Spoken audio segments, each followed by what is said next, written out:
I've got to confess that I haven't paid too much attention to the Robodebt fiasco over the last few years.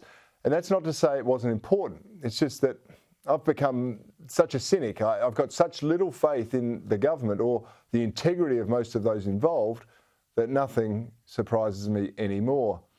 And also, there was this Royal Commission investigation underway, and I thought, well, I might as well wait and see what comes out of that. It was always going to be more effective than any political inquiry. But now that it's reported, well, it's fair to say the result is more damning than many would have thought possible. It actually paints a picture of a dishonest and manipulative government. And some would argue the deception and lies were so great that it was borderline criminal. The Royal Commission report does recommend civil and criminal prosecutions for some individuals.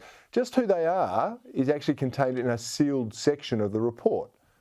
Now, I happen to agree with the non-publication of those names because they're entitled to the presumption of innocence until proven guilty.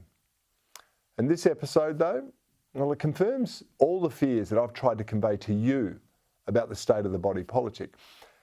You cannot rely on what our politicians tell you or the integrity of how our governments conduct themselves. It seems that policies are designed to empower government, to help them buy support and to actually punish their political foes. In essence, government is no longer an ally of the people, but it's now an overlord. It's controlled by the political class whose only goal seems to be to keep their job, entrench their own power.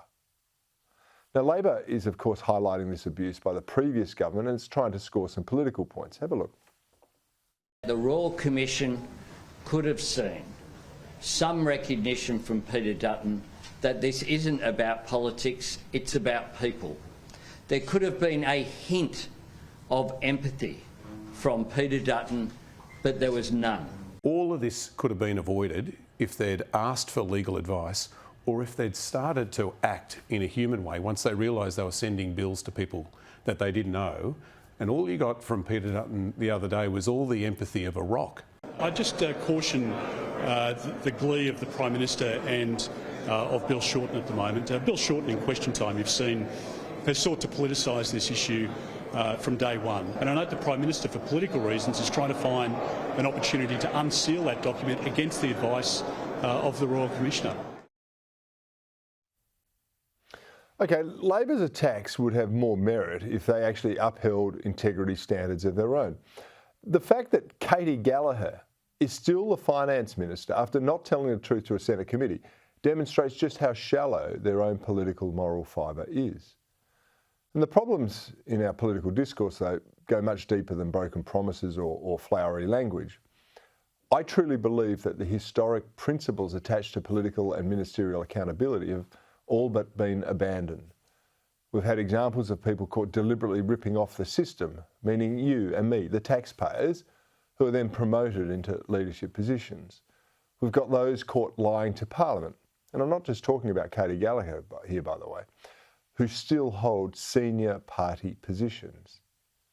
And it likely gets much worse than that, as I expect the National Anti-Corruption Commission will expose in due time. Our politics is broken. It's no longer fit for purpose, which is why our country is going backwards. Our lives have never been more cluttered by the claims of bureaucracy, and our politicians have never had so much power, and yet somehow they deny any responsibility for the problems that we all have to deal with. Power prices, utility costs, housing costs, rates and taxes, food and fuel, they're all breaking the budget, and they're all a result of ham-fisted political policies. To me, it's proof positive that the more government interference you have in your life, the worse your life is actually going to become. So next time you see a problem and you think, the government should do something about it, ask yourself why. If the government has proven so inept and dangerous, which it has, why would you be wanting even more of it?